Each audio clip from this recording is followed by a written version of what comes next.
Rain isn't weather. It's a command.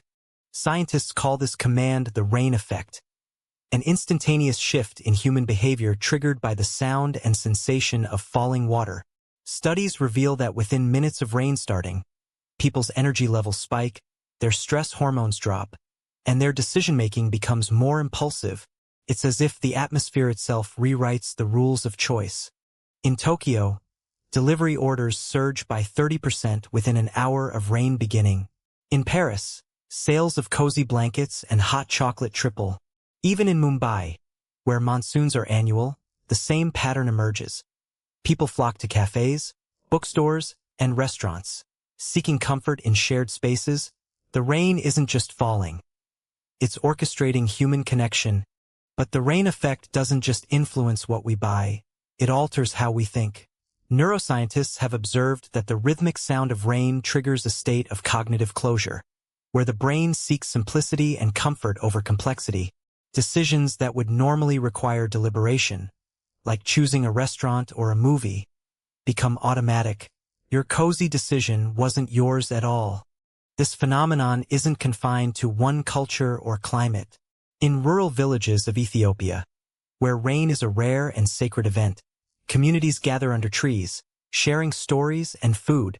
In the Arctic, where storms are sudden and fierce, Inuit families huddle closer, their bonds strengthening under the same shelter. The rain effect is a universal language, spoken across time and geography. The illusion of choice is powerful. We believe we're making decisions freely, yet the rain effect proves otherwise. Your spontaneous choice to order takeout, to call a friend, or to stay in with a book might have been predicted by the weather forecast hours before. The sky isn't just observing us, it's influencing us. Imagine a world where your most intimate decisions, like proposing marriage or breaking up, were subtly guided by atmospheric conditions. Studies in Japan found that couples are more likely to initiate conversations about relationships during light rain. The rain doesn't just change the weather, it changes the script of our lives. The rain effect isn't just about behavior, it's about energy. Cities pulse differently when it rains, traffic slows, people move slower, and the air feels heavier with possibility. Even the air quality improves slightly as rain cleanses the atmosphere. It's as if the entire world exhales in sync. Psychologists argue that the rain effect taps into our primal need for shelter and safety. Evolutionarily, rain signaled the end of a dry spell, a time to gather resources and bond with others. Today, that instinct remains, even if we no longer hunt for food. The rain isn't just weather. It's a relic of our ancient past.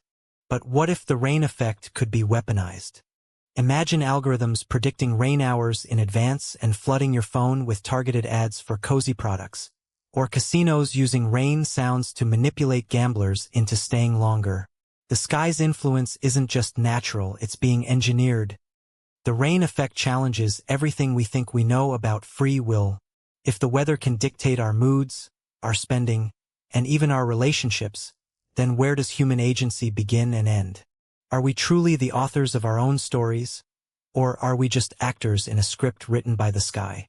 Across continents, from bustling metropolises to remote villages, the rain effect binds us together as a silent, invisible force reshaping human behavior in real time.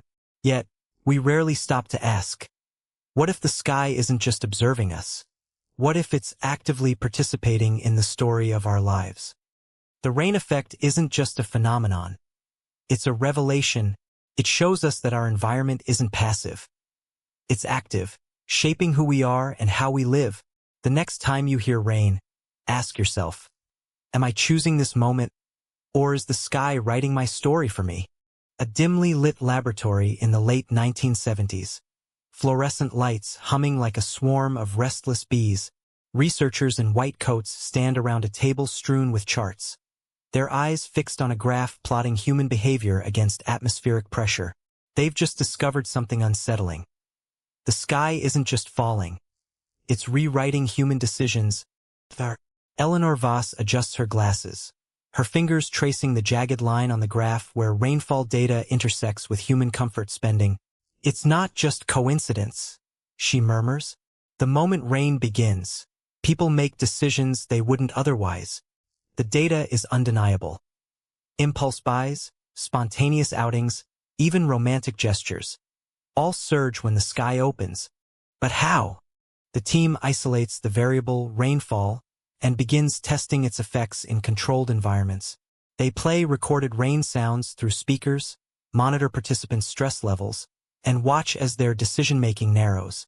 The results are startling.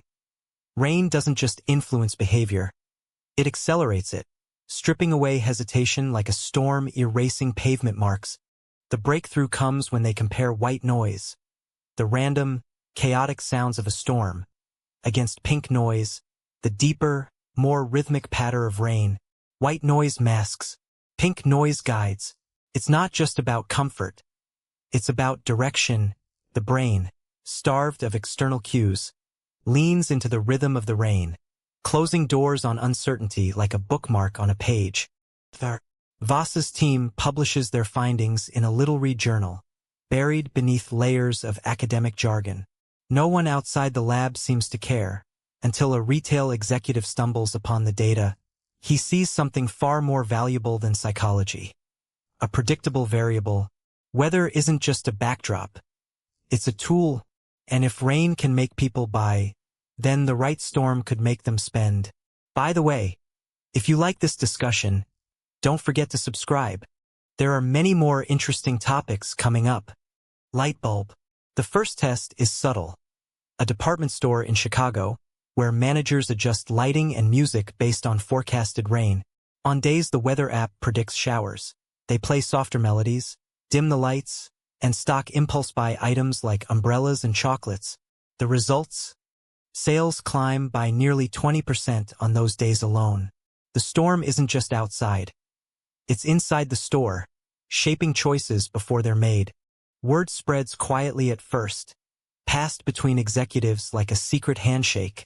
Retailers begin integrating weather data into their algorithms, not just for marketing but for pricing. On days of predicted rain, prices drop on comfort items. Blankets, candles, takeout meals. While essentials remain steady, the storm isn't just a weather event. It's a strategy, and no one outside the boardroom knows it's happening. But the most fascinating discovery comes from a forgotten study in the same era. A lab experiment where participants were given complex puzzles to solve under two conditions. One with white noise, one with pink noise. Those exposed to pink noise solved the puzzles faster, making decisions with greater confidence. The rain wasn't just changing their mood, it was rewriting their logic. The researchers call it cognitive closure. The brain's tendency to settle on an answer when presented with a familiar pattern, rain, with its predictable rhythm, acts as a lullaby for the mind, coaxing it into decisions. It's not just about comfort. It's about control. In an unpredictable world, the sound of rain offers a false sense of order, and the brain seizes it as a signal to act. Voss's work is dismissed as fringe science, buried under the weight of more serious research. But the retail industry doesn't forget. They refine their approach, testing and tweaking until they've perfected the art of weather manipulation. Rain isn't just a weather event. It's a leverage point. A variable so powerful it can bend human behavior like a willow in the wind. Years later, a journalist digs up Voss's old research, piecing together the connections between the lab experiments and the strange spikes in retail sales during storms. She interviews former colleagues, who recall the excitement of the discovery. How rain wasn't just a backdrop but a force. The journalist realizes something chilling. The experiment wasn't just about understanding human behavior, it was about controlling it. The journalist's article goes viral, sparking outrage and fascination in equal measure. For the first time, the public learns that their decisions, even the smallest ones, aren't entirely their own. Rain, it turns out, has been pulling the strings all along. And if the weather can shape behavior, then who's really in control? The sky? The algorithms? Or something far more insidious? The idea that we're never as free as we think we are. But the story doesn't end there. The retail giants who once weaponized the data now face a new challenge. A world that's waking up to the power of the storm. Consumers, armed with knowledge, begin to resist the pull of the rain. They make decisions against the weather, choosing logic over instinct. The experiment that began in a lab decades ago is now playing out in real time. On the streets, in the stores, and in the minds of millions. Deep within the skull, a tiny fortress guards every sensation. This is the thalamus, your brain's first line of defense. But it doesn't just filter noise, it filters fear. When rhythmic broadband sound, like rain, hits the eardrum, the thalamus doesn't just hear it, it responds. It floods the brain with alpha waves. The brain's default mode. Calm, creative, open. But here's the catch. It's not just calm. It's a reward, hardwired from our ancient past. When rain falls, the brain triggers a shelter response, a chemical signal from a time when shelter meant survival. Now, it triggers comfort, even if you're not wet. The prefrontal cortex, the brain's decision maker, starts to fade. It's not just relaxed, it's disengaged. Your rational mind steps back, and suddenly, the world feels softer. But your choices, they were never yours to begin with. Modern casinos now weaponize the primal safety signal found in rainfall to dismantle a gambler's time perception. The sound engineers specifically craft artificial downpours that trigger a biological shutdown in the prefrontal cortex, allowing players to lose track of hours while chasing a shelter reward that never actually arrives. Inside these soundproofed sanctuaries, the rhythmic white noise creates a hypnotic trance state that erases the anxiety of losing money. This engineered environment forces the brain into a state of cognitive closure, making difficult financial decisions feel intuitive rather than calculated and risky. Streaming platforms have quietly patented the soothing frequencies of falling rain to maximize viewer retention and minimize churn. By flooding the user experience with these alpha wave-inducing sounds, algorithms keep you scrolling longer, effectively hijacking your attention span for corporate profit. Productivity applications now sell the same auditory safety signals to help you grind through work, but at a steep psychological cost. These apps monetize your need for external validation of focus, turning a natural biological coping mechanism into a subscription-based service that demands constant payment. Beyond entertainment, massive e-commerce systems monitor barometric pressure drops in real time to predict your willingness to spend. The moment the weather shifts, these algorithms surge prices for goods, knowing your neurochemistry is already primed for a shelter purchase that feels essential. The rain room effect specifically targets loss aversion by removing the sharp auditory cues that usually signal the passage of time.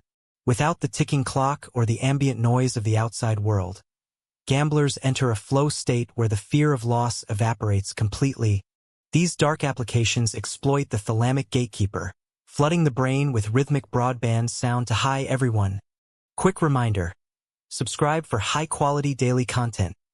Sparkle's next episode, a plot twist you won't expect. Subscribe now, face screaming in fear.